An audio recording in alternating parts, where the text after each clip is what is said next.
your smarts and my...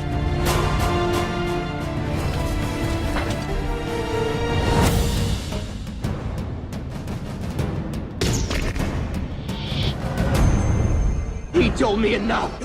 No, I.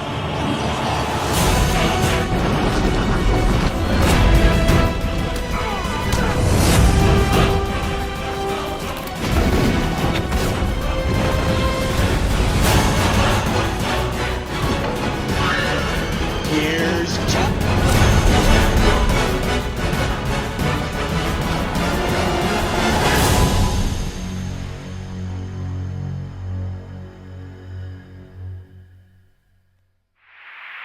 Hey everyone, it's Don G. Corleone here, and of course I am here with a brand new review, and this review is going to be for none other than July 2026's Deadpool and Wolverine, which is this time directed by Sean Levy instead of either David Leitch or Tim Miller. Yeah, and technically this is the first Deadpool film in 7 years, and it's the first film to feature Jackman's Wolverine again since Logan. And yeah, it's somewhat kind of the finale to the Fox era of Marvel.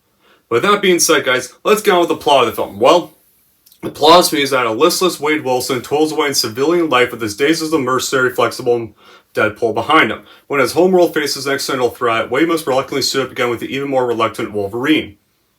Yeah, so... how was this movie made? Well, development of a third Deadpool film obviously began in November 2016 at the formerly 20th Century Fox, but got placed on hold after the studio got acquired by Disney in March 2019. Control of the character in Fox's X-Men film series was transferred to Marvel Studios that began developing a new film with Reynolds. It integrates Deadpool within MCU, retains the R rating from the previous Deadpool films, and it pretty much makes a first for the MCU. Yeah, Wendy Molinex of the Molinex siblings, they joined in November 2020 as writers. Louisa Wernick returned for the previous films in March 2022, and Levy got hired as director. And along with Reynolds and Wells, they had difficulty figuring out the film story, then Jackman decided to reprise his role as Wolverine from the X-Men films in August 2022. And several other actors from other Fox Marvel films would later go on to join. And originally, filming began in May 2023, but then got to kind of suspended because of the actor strike, but then the actor strike ended in November, and then they were able to resume the filming in November, and they finally wrapped up shooting in January 2024. And then they've revealed the film's title a month later around the time the teaser came out. So, after the film was shot and marketed, Deadpool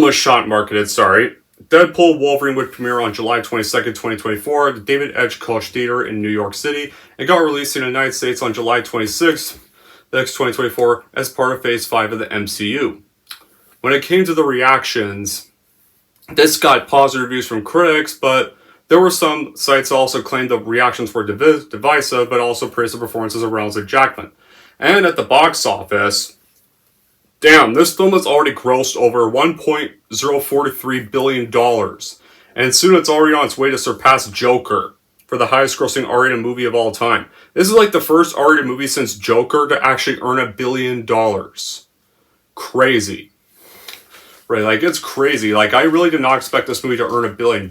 Like, yeah, it's going to be a huge profit, but $1 billion? Like, wow. That was really not expected, because, like, the last two Deadpool movies, they've made, like, $782 million and $785 million worldwide in their runs.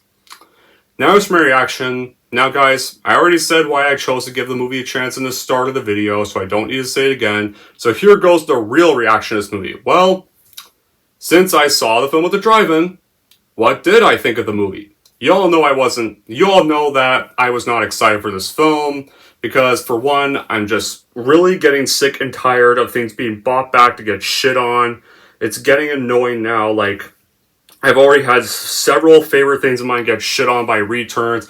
I've already had to deal with things like a shitty Star Wars trilogy where Luke Skywalker is a loser, dies a loser farting in the wind, or Han Solo getting killed and then getting thrown to a dumpster as his send-off, Leia becoming Mary Poppins, and then not doing shit for Rise of Skywalker because since sadly Carrie Fisher died, but poor Carrie Fisher can't rest in peace because they literally use a Force ghost of her Rise of Skywalker so they can still somewhat have her be in the movie so they can still make money and then kill her off.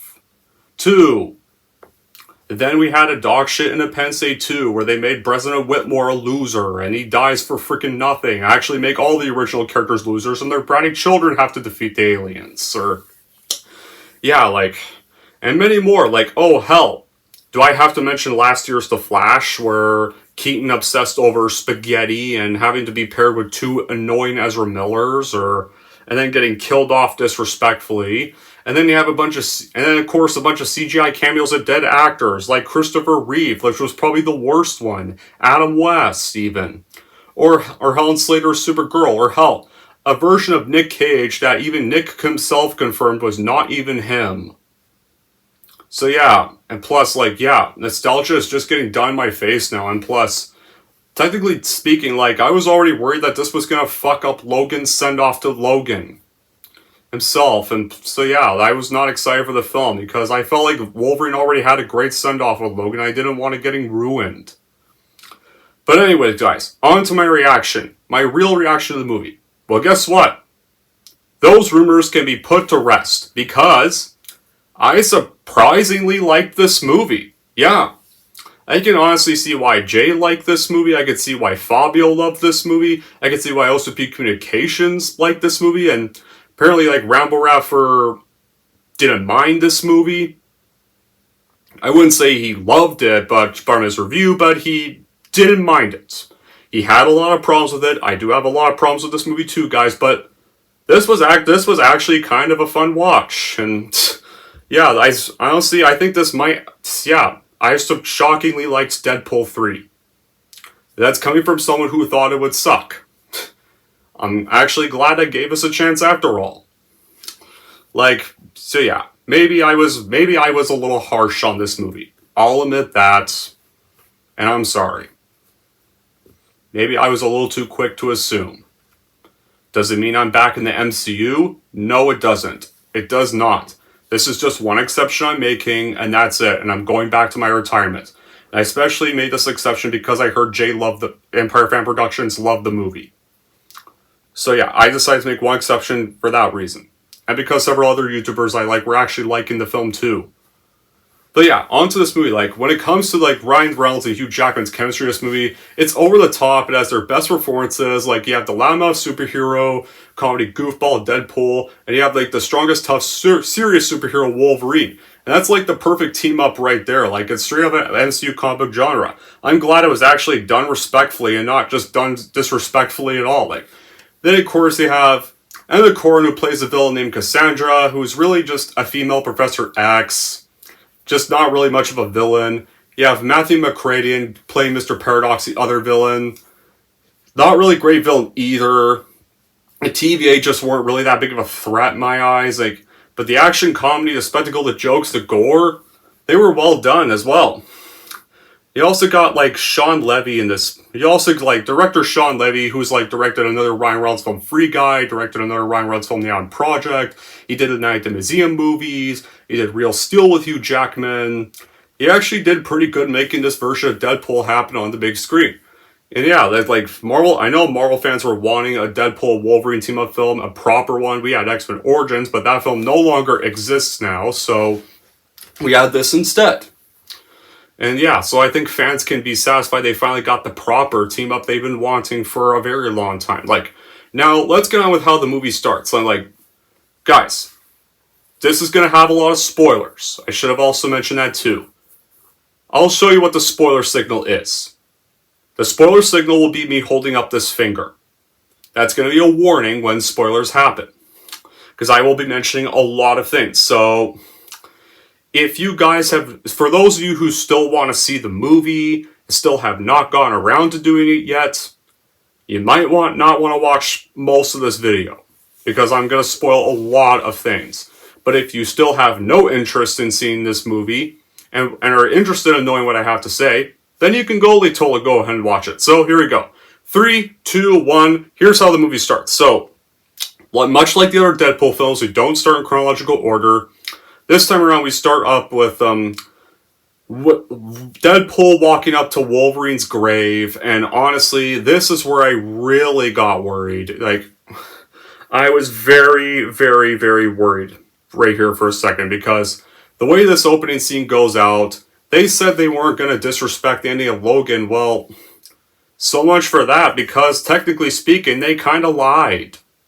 Because right here, he pretty much walks up to Wolverine's grave. He digs out Logan's corpse from the ending of Logan. Yeah, it's the same area. It's now covered in snow. Then TVA agent shows up, and he pretty much dismembers Logan's skeleton and battles them with all his bones and stuff. But there's one funny bit, but, like, the claw bit was funny, I'll admit that, but, like, the part with the bones, man, come on, man.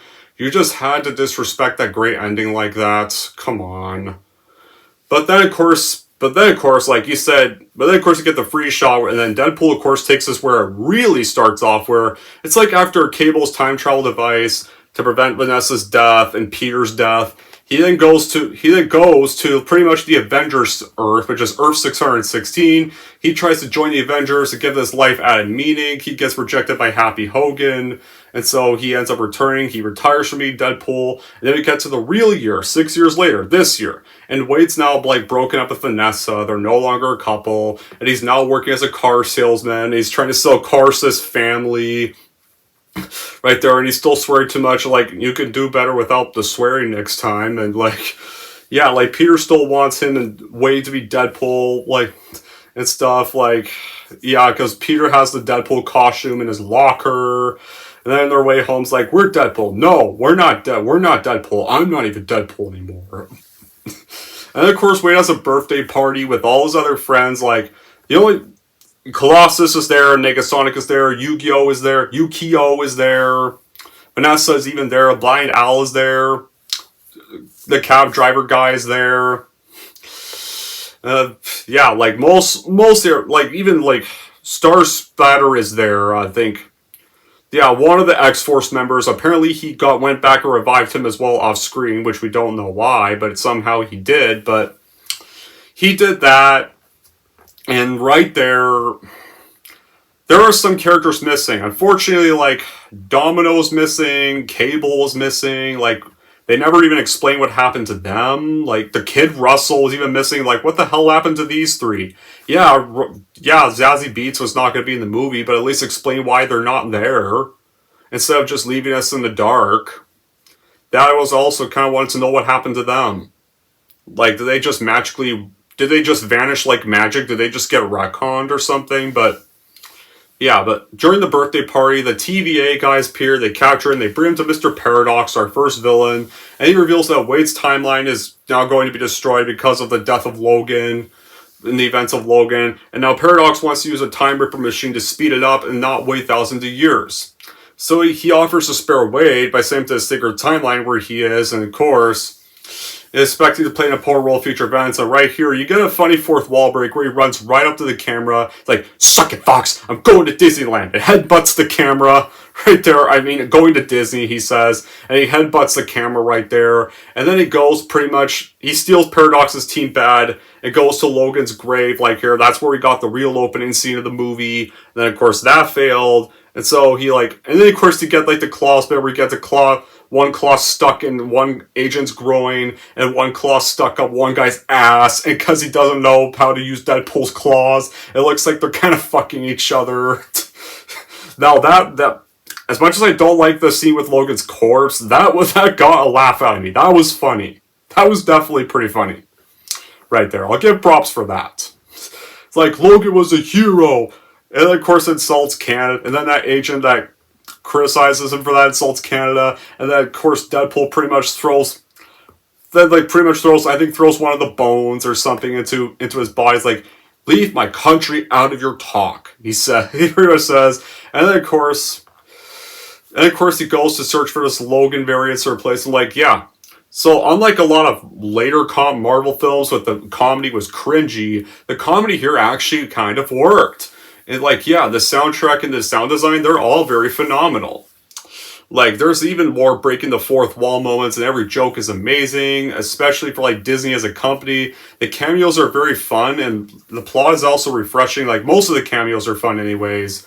And also, like, yeah, the funny vibe, but these serious emotional scenes were actually very well balanced. Yeah, there's no nudity in the film, but there's definitely a lot of action and violence, and, like, it can be grim, dark, over the top too. There's a lot of swearing as well. So, like, sometimes actors and characters will do exactly that as well, but so yeah, anyway, like, if we get a montage then where Wade's going through all the dimensions, finding Wolverine, a new Wolverine to replace the dead one. And so from there you get like a dwarfism Wolverine right there in the bar.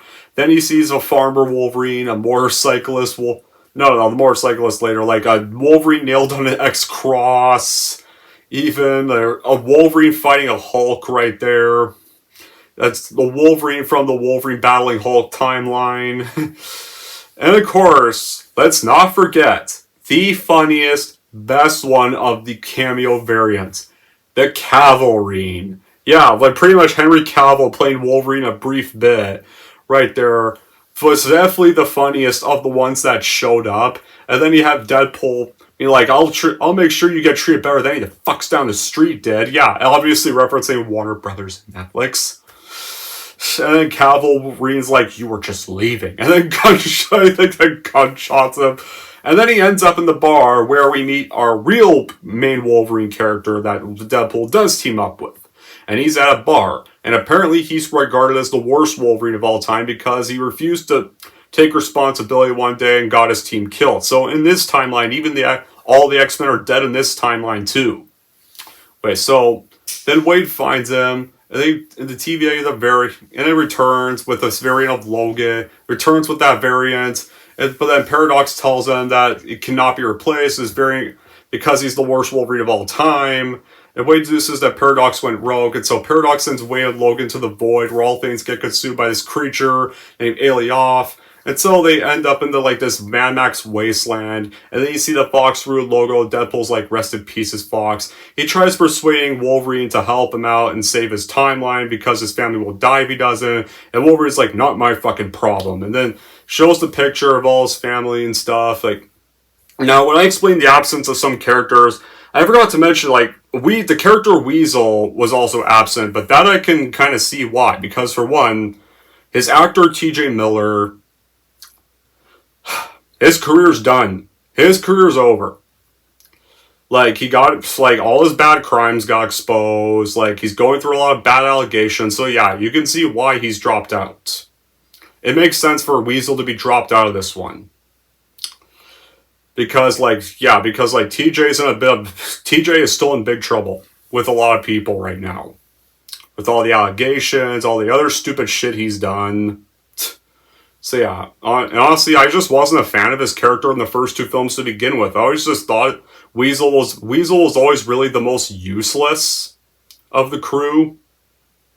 Sorry if you're snapping, guys. Like, this, like, place I'm staying at, we have to put mouse traps because of fucking mice keep coming here. But yeah, but anyways, guys, they end up in the Void, and they have a brief little bit of a fight right there. And so, then of course you get our first cameo here, spoiler finger, by Chris Evans' Johnny Storm from the Tim Story Fantastic Four movies. And so he uses Flame On powers, but then of course, Cassandra's like goons, which are like Juggernaut, Sabretooth, they strip Johnny of his powers, and so he falls there, so he barely gets to do much. And then of course, Logan and Sabretooth are gonna have their fight, and so like, Wade's like, let's get the fans what they finally wanted. And so yeah, it seems like and this part was pretty disappointing, because it seems like you're going to get a fight between Tyler Mane and Sabretooth, because it's Tyler Mane back in the role, and Hugh Jackman Wolverine finally. It's 6 seconds. Like, 6 seconds, he just cuts his head off, and it's over. Yeah, give the fans what they wanted. Great idea. Let's make it 6 seconds and make the fight disappointing. So yeah, that's another bad quality I had. The fight between Logan and Sabretooth was pointless, because it's just 6 seconds and his head's just cut off. So yeah, them and Johnny Storm get captured by Cassandra, our real baddie of the film, the twin sister of Charles Xavier, and Cassandra then pretty much made a deal with the TVA to remain in the Void, and then kills Johnny for insulting her, and then pretty much leaves Wade and Logan to be consumed by Alioth. But the pair managed to escape though, and like, right here, like, and yeah, pretty much when this happens, how the scene goes, Johnny Storm does get killed. Pretty much, Wade rats out all the bad comments he said about her. And so Cassandra pretty much strips him of his flesh, and he lies there like a corpse dead. And like Jackman Wolverine even calls out Wade on it. You got him killed. Like, what did I do? What you don't know what he was doing with the budget? Like, wow. Like, this is probably like one of the first scenes where I just did not really like Deadpool's actions. Right there, like Deadpool. Not only does Deadpool get a bit unlikable there, and pretty much is perfectly fine with getting an innocent hero killed, but pretty much you just bring now. As much as I lost respect for Chris Evans, his Human Torch is just in the movie to get shit on and murdered, just like that. What was the point of having him in the movie if you're just gonna pathetically kill him off after like one scene? There's more I wish they could do with this character. I'll get to that part later though, but yeah, what I've liked so far, I loved all like the Wolverine variant cameos, like yeah. You do get some other Deadpool cameos here. I'll get to that part in a little bit. But one of the strengths about a Deadpool Wolverine story is a blend of the humor and the heart. Deadpool's comedic antics prove this counterbalance to the darker, more serious themes associated with Wolverine. The balance ensures that the narrative remains engaging without becoming grim, too. Like, yeah, it does get violent at times, but there's also times where you can lighten the mood a little bit here. Not like done like the Marvel films. It's actually done right. Here, and the visuals and style, like the stories featuring Deadpool, Wolverine, are a treat, and the contrasting color palettes of Deadpool's vibrant red and black against Wolverine's more subdued tones, and the reinforce their differing personalities, and the artwork emphasizes dynamic action scenes that capture the intensity and fluidity of their battles. And stylistic choices of these stories often complement the narrative's tone, where it's gritty and dark or chaotic and colorful, especially when it kind of could contrast with the two characters. Now, like, yeah, Reynolds and Jackman in this movie, they were epic on screen together. Like, yeah, they easily, like, yeah, they're pretty much perfect together in this film. And, like, Deadpool Wolverine even make for one of the best film duos in any action or comedy movie in a very long time. Whether it's Mel Gibson or Danny Glover, or you have Harrison Ford and Sean Connery in Indiana Jones and the Last Crusade. Oh, Gibson, Glover, I forgot to mention the Lethal Weapon films. Should have mentioned that first. They have Bruce Wilson, Samuel Jackson, and Die with a Vengeance. And now you can definitely add Ryan Reynolds and Hugh Jackman in Deadpool Wolverine to this list. Like, these versions of their characters have really definitely earned that title with this film. So, after Logan and Wade, they escape Cassandra. They meet our first variants they encounter in the movie called Nice Pool. And pretty much Nice Pool is literally just pretty much Ryan Reynolds with long hair, like a more normal costume, no like regeneration of any kind.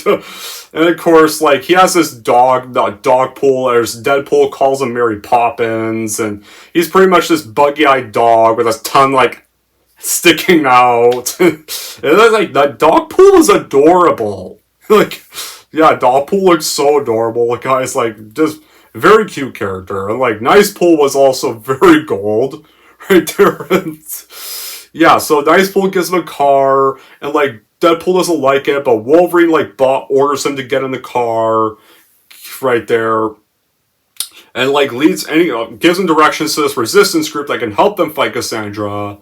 Like, and Logan agrees to work with Wade for the TVA fixing his timeline, but on their way there, as they're driving there, Deadpool accidentally exposes that he was kind of lying. And then that makes Logan realize it's not going to be possible. That really pisses him off. And so they get into this argument. And like, this whole time, like, Wolverine, like, pretty much even calls out Deadpool for a bit. Like, it's like, no wonder the X-Men the Avengers didn't take you. You don't take responsibility. You're immature. It's no wonder Vanessa broke up with you and thought you would never matter. And honestly, like, to be fair, I kind of agree with Wolverine on that. Like, Deadpool's a funny character, but to be honest, he's not wrong. Like, Deadpool sometimes really just thinks of himself. He kind of never really owns up to much, and at times he kind of acts way too childish a lot of times. So and plus, technically speaking, not to mention, he pretty much got Johnny Storm killed. So, like, Wolverine, and plus kind of lied to Wolverine about how he can fix his timeline, especially said it might not, after pretty much just kind of exposing it might not be possible. So, I can see why Wolverine seemed pretty pissed off with him. But yeah, the pair then fight as the song from Grease and plays on the radio as they're fighting. The fight apparently lasts like all day until they're left unconscious, and like, yeah, it gets an overwhelming cascade of excitement and hilariosity. Like, every scene is packed to the brim with action, humor, and heart. The dynamic between the two actors is gold. It drives the film to incredible heights. The opening sequence, like, some of the action scenes are worth the admission.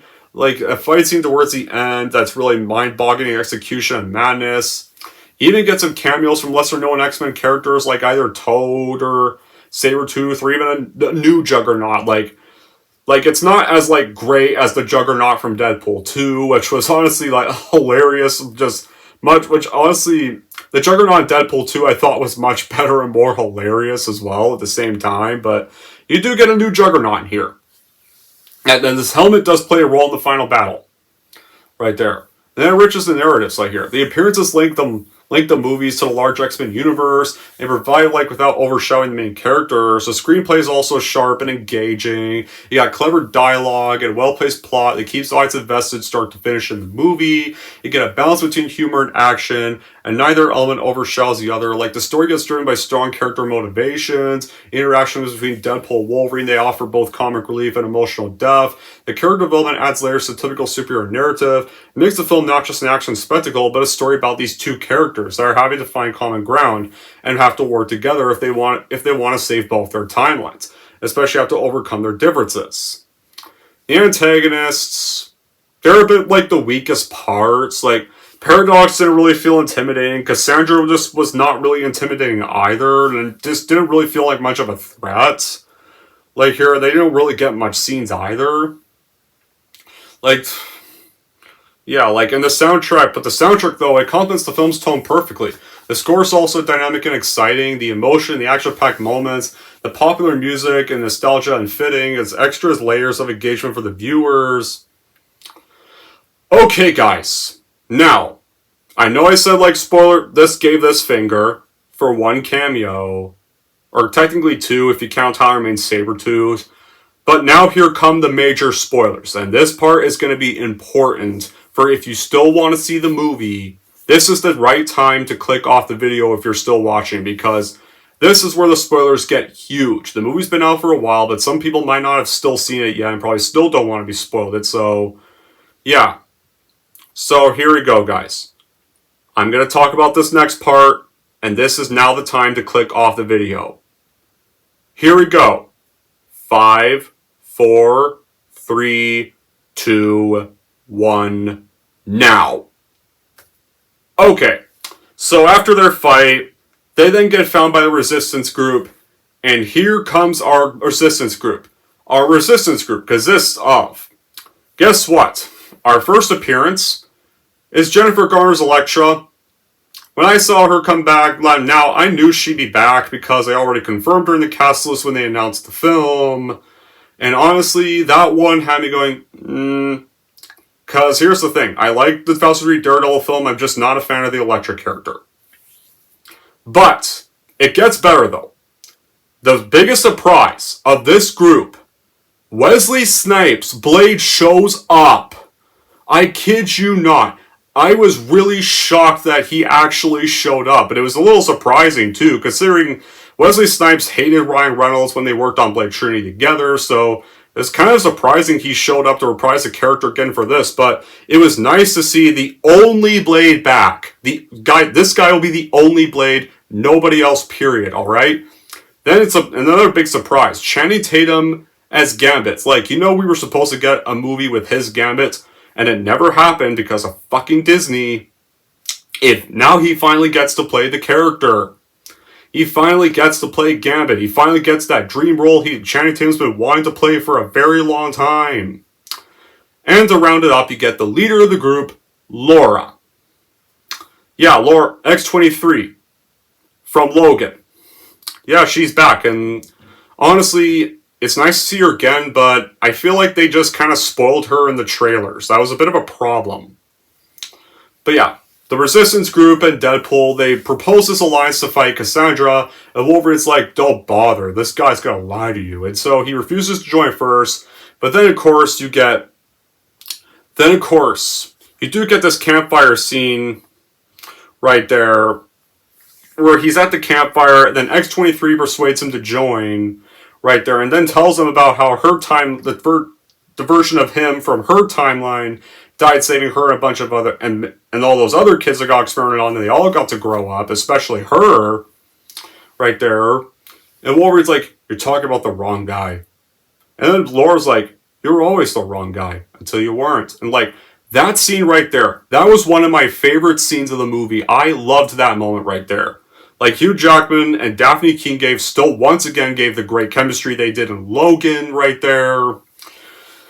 Right there, they had the perfect scene together. Like, you have great acting for Hugh Jackman in this moment. Like, right there, like, yeah. And I really liked Daphne Keane's acting in this scene, where it's pretty much where she gives Logan the courage to team up with them. And mentioning that because of what he did in her timeline, she got to actually live the life. And, like, she's clearly living a much more peaceful life now. Yeah, living a much more peaceful life now. She seems much more calmer. And, like, yeah. It's also nice to see Laura speaking English finally. Because, like, most of the movie, she spoke Spanish in Logan. Right there, like, which got revealed at the very end of Logan. So, yeah, I liked that scene right there. So, yeah, they are on their way there to go confront Cassandra. Wolverine's obviously hiding in the trunk. And then on their way there, when they're getting ready for battle, Blade literally mentions that there's only been one Blade, and that's all there ever will be. And yeah, that's actually true. Because Wesley Snipes is the only Blade, period. Now, like, as much as I said, I'm on board for just don't bring anything back. However, but if you are going to give Wesley Snipes another Blade movie, because, like, I know Reynolds, like, wants another Blade movie to happen from an Instagram post, like, so, and to be honest, you're wondering my thoughts about that. Here's the thing. If you're going to bring back Wesley Snipes' Blade for one more Blade movie, make it a proper sequel to Blade 2. Ignore the events of Blade Trinity. Maybe you could do Blade fighting Dracula again. And you can do it right this time. Have Guillermo del Toro come back to direct it. Or maybe Stephen Norrington can come out of retirement for one more film to do this. Like, or maybe, you know what? Maybe both Stephen Norrington and Guillermo del Toro could team up to direct a proper Blade Trinity if that happened. I would be down to see that. That's one of the few returns I would be down to see. No Kevin Dipshit involved, please. Keep him out of this project. Make it a very serious film because Blade is not a comedy character. Right there. So, yeah. I wouldn't mind that. If Wesley Snipes comes back for Blade for one more movie, then I wouldn't mind it, as long as it's in the right hands. Because I think he does deserve a better send-off. So yeah, the Resistance members get to the base, they distract Cassandra's henchmen and Wade and Logan. They block her powers, they put Juggernaut's helmet on her head after Laura throws it to them. Then Cassandra gets betrayed by her fellow Pyro, because on behalf of Paradox and almost dies, but then Logan convinces Wade to remove the helmet, and then she heals herself and opens a portal to their Earth, and Wade and Logan go to there. So, like, after learning that Paradox completed the Time Ripper. So, yeah, like, now, like, these cameos, like, there's so much fan service, but they're not like AI. It's not like The Flash, where they're just thrown in for just AI bullshit or disrespectfully killed off. No, these cameos are at least done with heart, and they're actually done by real actors. Not just done for pure fan service, at least. Like, not all of it, anyways. Like, it's actually, like, no, this is actually respectful fan service. The Flash is bad fan service. This is fan service done right. Alright? Like, hell, you know what? Now that I think about it, this whole movie is actually The Flash done right. The actually good version of The Flash. In a way, like... But yeah. Oh, I'm sorry, guys. Like, just keep getting...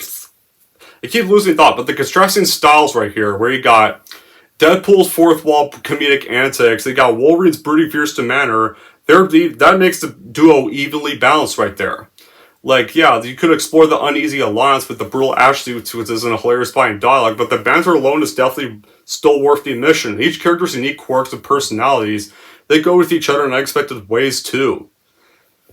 And the story does delve into a mission requiring the reluctant partnership, and the epic battles, the twists, the deeper character development. The plot introduces some new villains and new allies. They enrich the Marvel Universe further. So, now you're wondering something.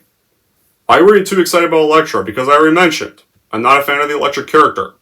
You want to know why Wish was in Elektra's place instead? Many things. Either you could have had Thomas Jane's Punisher. Some may have... Now, I know if Death Metal Elitist, if he's watching this, he likes Ray Stevenson better, but Ray Stevenson's no longer with us, so we can't use him. He's sadly gone. Rest in peace, Ray. But he was cool too, but they can't use him. Ray Stevenson's not with us anymore. Dolph Lundgren, somebody wanted Dolph Lundgren, but this is 2000s Marvel they're referencing. And Dolph Lundgren's kind of retired. So, Thomas Jane, if they were going to use Punisher, if they did want to do that, they would have likely used Thomas Jane for that one. But I would have liked seeing Thomas Jane come back for the role. Maybe have him be the leader of the Resistance. Like, still keep Laura, but have him be the leader of the Resistance instead. Or have Blade be... Hell, or have Blade be the leader of Resistance. Because Blade was the first Marvel character to get a successful movie. So maybe he should lead the Resistance. But still... Or you could have either 2005's Mr. Fantastic or Michael Chiklis' The Thing take her place. I would have liked seeing either one of them come back. Like, as much as I don't like Chris Evans anymore, you could be more respectful with his cameo and have him be a part of it instead. Not just put him in the movie to strip him of his flesh and kill him off. Because that really pissed me off, kind of. Or hell, you know what would also be cool? Eric Bana's Hulk. Some would want Edward Norton back, but if you think about it, guys, like, Edward Norton is supposed to be what Ruffalo's Hulk is, but Norton didn't want to come back, so... Didn't want to come back because he obviously didn't want to work with Kevin Dipshit, so... Don't count on him returning. So sadly, now we have woke Ruffalo playing Hulk, and he's now just... And they now made his Hulk a Shrek. A loser Shrek who eats tacos and does selfies. So Eric Bana Hulk, like, I would like to actually see an actually cool Hulk. Yeah, we had like a brief cameo in during the whole scenes when he's trying to find a replacement Wolverine, but I would like to see Eric Bana come back, or the Eric Bana Hulk be in it. Like, just any one of them instead. Any one of them. Affleck didn't want to come back as Daredevil, so you can't use him either. And there's some that wanted Nick Cage to come back as Ghost Rider, but personally, no, please don't. You don't need Nick Cage as Ghost Rider, because I'm sorry, I like Nick Cage as Spider-Man Noir from Marvel, but I thought his Ghost Rider movies suck ass. Alright? I'm sorry to say that, I think they do. His Ghost Rider voice in the first film was cool. His Johnny Blaze, though, sucked. For the first film, for Camera of Shakiness, both forms of his Ghost Rider sucked. Ghost Rider form and Johnny Blaze form. So yeah, no thanks. If I want Nick Cage in Marvel, I'll pick Spider-Man Noir any day. But yeah, Cassandra then learns about Paradox's plan and goes to Deadpool's Earth, kills Pyro from a Paradox. She learns how to use a Time Ripper, and now plans to destroy the timelines. And so she also summons this army of Deadpool variants that show up. Like, there's Lady Deadpool, Kid Pool, Baby Pool, a zombie head Deadpool, a cowboy Deadpool, who kill Nice Pool when he shows up, and they battle Wade and Logan, and then, of course, because they regenerate, they get back up, but then Peter convinces them not to fight, and so they don't, they stand down. Yeah, this was and honestly, like, when it comes to this scene, this was my favorite action scene in the movie right here. In this scene right here, you get all the variants showing up. Like, when it comes to who plays the variants, Lady Pool is played by Ryan Reynolds' wife, Blake Lively. There's rumors going around that they're getting a divorce, but those are all rumors, guys. They're not getting a divorce. That's not going to happen. So, that's not going to happen, guys. They're not divorcing. Those were all just a bunch of stupid rumors that are being made up. They're still engaged. You get two of their children playing. You get their youngest playing Baby Pool. You get one of their daughters playing Kid Pool, who's apparently the dirtiest right there. Like, Nice Pool mentions that apparently Kid Pool's the dirtiest. You get a Western Deadpool that's voiced by Matthew McConaughey right there. And, of course, you get this zombie head Deadpool right there. At first, when it comes to the actor, he's played by Nathan Fillion, but at first I thought it was Bradley Cooper playing the zombie Deadpool head. because he kind of did sound a little bit like Bradley Cooper, a little bit. It kind of sounds a little similar to Brad. Anyway, but then they found out in the cast list it was actually Nathan Fillion, but they just both sound similar. So at first I thought it was Bradley Cooper voicing the zombie pool head. But yeah, after the whole fight with the Deadpool variants, Paradox then tells Wade and Logan that one of them can destroy the Time Ripper to stop its like little power flow, but that's gonna kill them. So at first it seems like Wolverine's gonna do it, but Wade decides to do an act of selflessness. He pushes Wolverine out of the way, and so he decides to go do the sacrifice himself. But then, of course, Wolverine decides to do it with them, so they do it together, and it kills Cassandra in the process, and they survive because they shared the burden. Then Paradox gets arrested by Hunter B-15 of the TVA, and she tells Wade and Logan that their actions saved their Earth from deteriorating or destroyed. And so Wade asks B-15 to save the Resistance group in the Void and change the history of Logan's world. But here's the thing, though. The Resistance group's timelines got destroyed. So we never see what happens to them. It's like, what's going to happen to them? Where are they going to go? Their timelines are done. Like, what are they going to do there? Are they just going to stand there, destroy timelines or something? Or if their towns got repaired, are they just going to get framed for the destroying and just go to prison? Like, we don't really see what happens to most of the Resistance group, except for Laura. We never see what happens to the other ones. Like, we don't see what's going to happen to them next. Like, I wish we got to see what happened to them, and Wade tries to get them to try to reset Logan's timeline, but they explain that that's not possible because Logan's history is why he's now a hero now. So then, Wade invites Logan to come home with him and meet his friends, celebrate with his friends, and this gathering includes like him, Wolverine, Laura, and all their Deadpool's other friends, except for once again Domino, Cable, and Weasel. And then Logan encourages Wade to reconcile Vanessa. Like, Deadpool's now adopted Mary Poppins, or Dogpool, as he's called, and like, right there, guys. That's where the movie ends. And I actually did like the end of this movie. I like how Wade's friends were not erased from existence right here. I like that Laura now has a new shot of Wolverine being her dad again, this time with a new variant of Wolverine now. And like this Wolverine, like now this Wolverine can have a happy ending. This Wolverine gets a shot at a happy ending. Technically speaking, the Logan Wolverine got a happy ending in death, but here's this new Wolverine that can finally now have the peaceful life he's always wanted. Like, now he can raise Laura, and now Laura can have a new dad figure again. Right there. So it's kind of so in a way, like, technically speaking, Logan is the end of the X-Men franchise, but this movie is more of a send-off to Fox as a whole. And like Wade and Vanessa, they're going to be a couple again, and hey, who knows? Now that they'll be a couple again, maybe they can have that kid that they wanted to name Cher. You know, maybe they can finally have that kid that, because you remember Deadpool 2, we're definitely naming our kid Cher. Maybe she can finally give birth to Cher. And they can finally raise that kid. Sorry.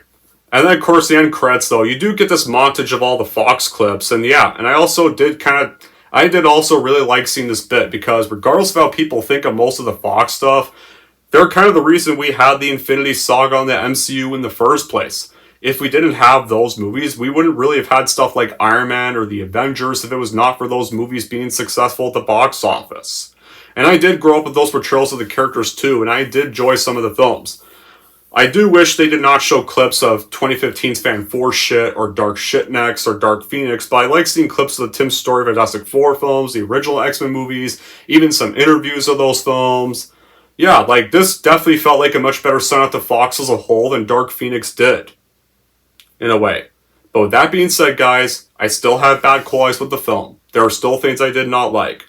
Like, I did not like the opening scene with Logan's corpse. I did like the claws. The claws bit was funny, but the rest of the scene I did not like. Right there. I was a really big fan of the Elektra cameo, because I'm just not a fan of Elektra as a character. Like, really just... Some of the cameos didn't really have much to do either, though. That was also a bit of a problem.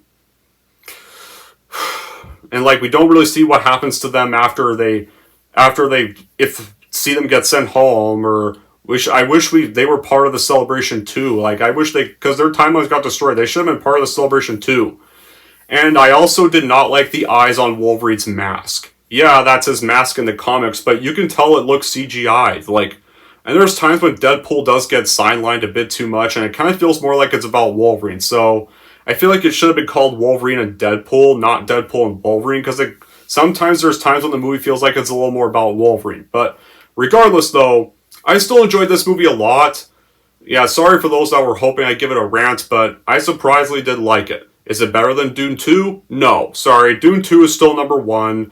Dune 2 is still number one for me. It's probably going to always be that way. It'd be hard to surpass Dune 2 for me, but Dune 2 is still number one. For when it comes to ranking this movie, second place. You do want to see this movie? Yeah, you should go ahead, but I'm sure those who did want to see it already have at this point. If you still refuse to see the movie, that's fine with me. Just don't give me shit for don't give me shit for watching it and reviewing it. That's all. As long as you're nice about not wanting to see it, I'm fine with that. So in the end, guys, Deadpool 3, it's worth buying for fans that want a proper send off to Fox, and those that were dying to see these two get their movie together after years of studio battles. Anyways, guys, that's it for my review of Deadpool Wolverine. If we're going to rate Deadpool Wolverine, here's how I'm going to rank this movie. So overall, if you want to see the true end to Fox's Marvel and were still wanting to see this movie unlike me at first, then totally do or go watch it again if you already have at this point, or you don't have to if you don't want to, but that's fine. And if you're wanting to kind of rank Deadpool Wolverine, I'm going to give Deadpool Wolverine a 9.5 out of 10.